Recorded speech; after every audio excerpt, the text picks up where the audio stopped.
Hi friends, good morning all of you. मैं Akash sir, Vidya education classes by Akash sir. तो चलिए आज फिर आपके लिए एक प्रश्न लेकर आया हूँ और ये प्रश्न है कि सिद्ध करें कि √3 एक अपरिमेय संख्या है। ठीक है, और ये प्रश्न जो है बिहार बोर्ड के लिए सबसे महत्वपूर्ण है। ये हर बार बिहार बोर्ड में ये प्रश्न पूछा जाता है। ठीक है, तो आज इसको हम लोग सोल्व करेंगे और सीखेंगे कि किस तरह से हम लोग इसको सोल्व करते हैं। और इसको हम लोग सोल्व करेंगे तो आप लोग इस पर थोड़ा ध्यान दीजिएगा और घर पे इसको पुनः बनाने की कोशिश करिएगा, क्योंकि ये प्रश्न बहुत इम्पोर्टेंट है, क्योंकि ये बिहार बोर्ड में हर बार पूछता है। ठीक है, तो आज इसको हम लोग जितना हो सके आप लोग को हम समझाने की कोशिश करेंगे।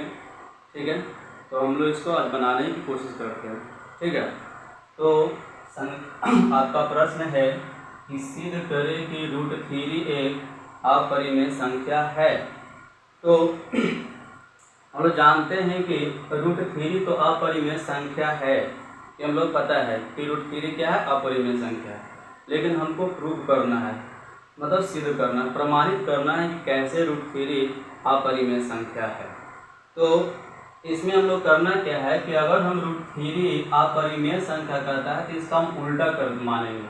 अगर अपरिमेय कह रहा है तो इसको हम लोग परिमेय मानेंगे। ठीक है, और परिमेय मानेंगे और इसको आगे जाके हम इसको मतलब सिद्ध करेंगे कि ये अपरिमेय संख्या है। ठीक है, तो सबसे पहले क्या करना है कि यहाँ पर लिखेंगे कि माना कि √3 एक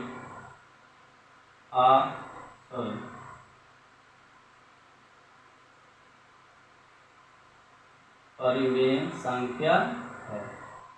जब हम √3 को परिमेय संख्या मान लिए तो हम लोग ये भी लिख सकते हैं कि √3 बराबर P/Q।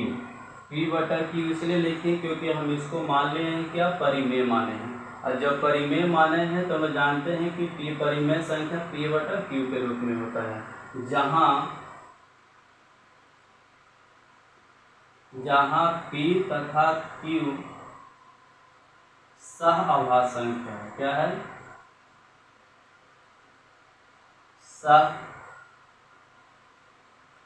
सहअभाज्य संख्या है तथा Q = नॉट 0, क्योंकि अगर Q बराबर अगर 0 हो जाएगा तभी हो जाएगा अपरिमेय। लेकिन हम अभी इसको माने हैं क्या, परिमेय। तो परिमेय माने हैं तो Q = नॉट, मतलब Q 0 नहीं हो।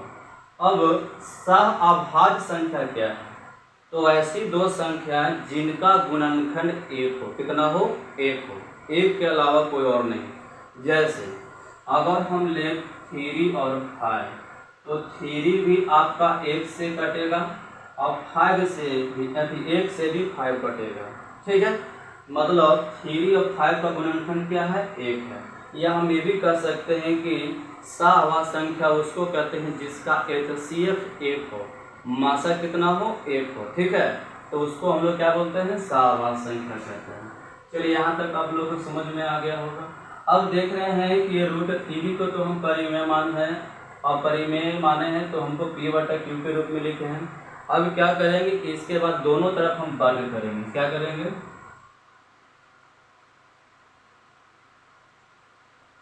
दोनों तरफ वर्ग करने पर, दोनों तरफ वर्ग करने पर।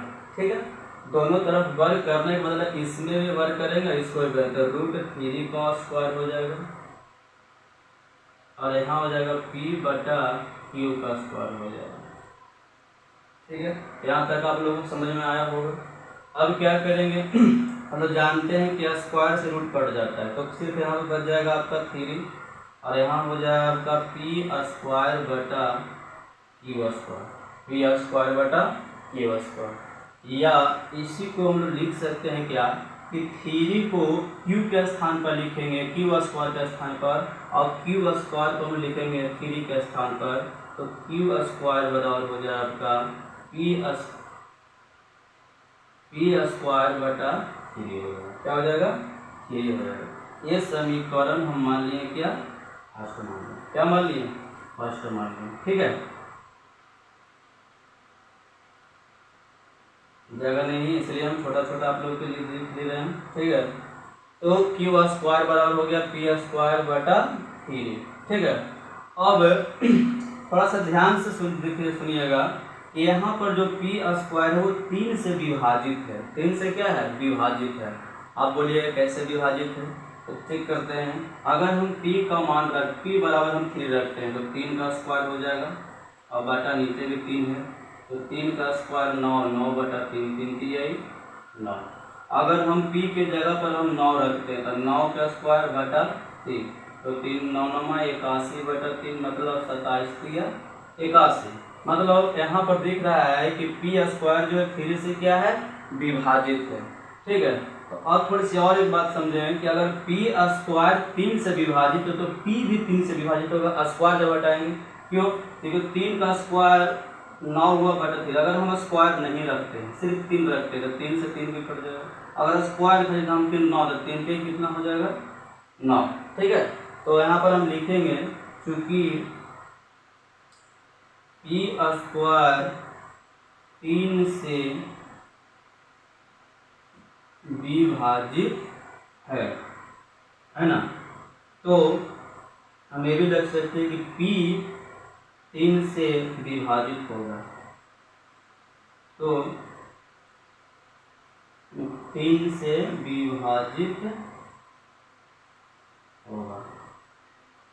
मतलब हम आपको क्या बोलें कि अगर पी स्क्वायर 3 से विभाजित है तो P भी 3 से विभाजित होगा। P भी क्या होगा? 3 से विभाजित होगा। अभी आप लोग समझाएं कैसे हुआ। अगर नहीं समझे तो फिर समझिए।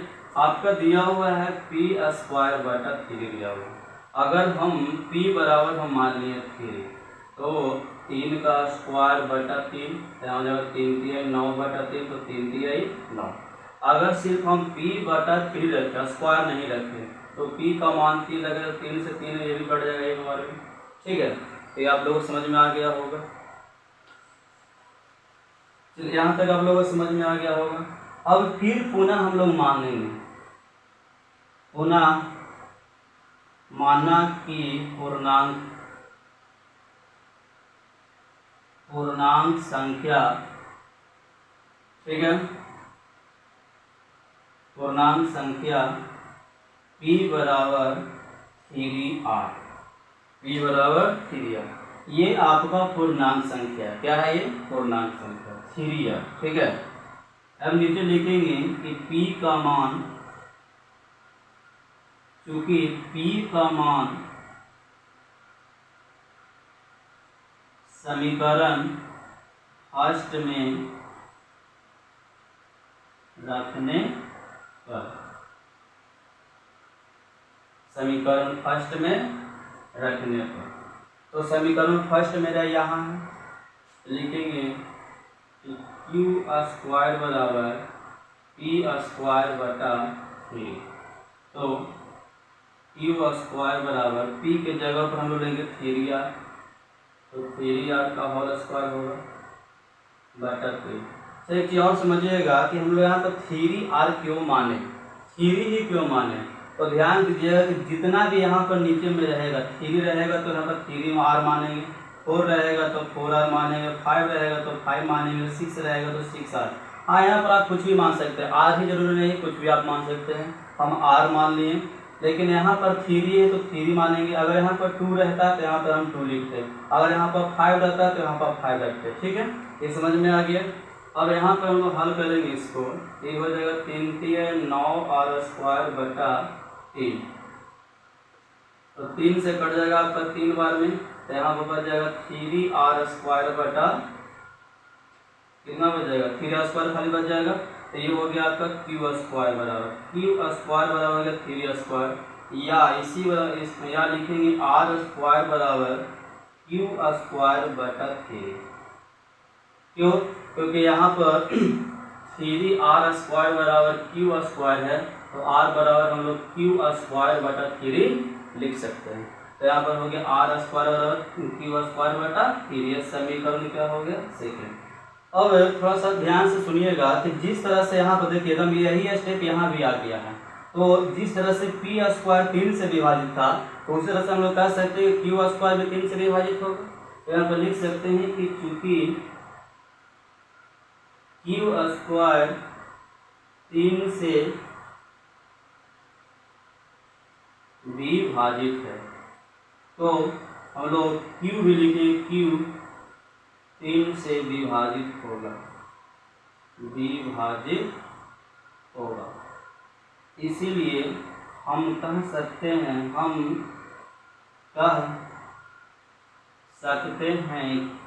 कि P तथा Q का गुणनखंड। अब बताइए P तथा Q का गुणनखंड कितना है? तो देखिए 3 दोनों में है, क्योंकि P भी 3 से, देखो यहाँ P भी 3 से कट रहा है और Q भी 3 से कट रहा है। इसका मतलब है कि P तथा Q का गुणनखंड कितना होगा? 3 होगा। अब थोड़ा सा ध्यान दीजिए, यहीं पर ध्यान देना है। हम अभी पढ़े हैं कि P और Q सहआभाज्य संख्या है, और सहआभाज्य संख्या का मतलब होता है कि जिसका गुणनखंड 1 हो। क्या हो? 1 हो, 1 के अलावा और नहीं हो। अब 1 हो तो यहाँ पर देख रहे हैं कि P और Q का गुणनखंड 3 है, 1 नहीं। अगर 1 रहता तब ये परिमेय कहलाता, लेकिन ये दोनों का गुणनखंड कितना है? 3 है, क्योंकि P भी 3 से विभाजित हो रहा है और Q भी 3 से विभाजित हो रहा है। ठीक है, तो हमको P और Q सहआभाज्य संख्या हम माने हैं। ठीक है, और सहआभाज्य संख्या जिसका गुणनखंड 1 होता है, कितना होता है? 1 होता है। लेकिन यहाँ पर हम देख रहे हैं कि दोनों का गुणनखंड कितना है? 3 है, मतलब 3 से विभाजित है, मतलब 3 गुणनखंड है। तो इसीलिए हम लोग कह सकते हैं, ठीक है ना, इसलिए √3 एक परिमेय संख्या नहीं है। यहाँ पर जगह नहीं है, तो हम लोग कहें बल्कि √3 एक अपरिमेय संख्या है। तो यही आप लोगों को सिद्ध करना था। ठीक है, तो आशा है कि आप लोग को ये वीडियो समझ में आया होगा। ठीक है, तो इसको आप लोग दोबारा कॉपी पर इसको बनाने की कोशिश करिएगा आप लोग।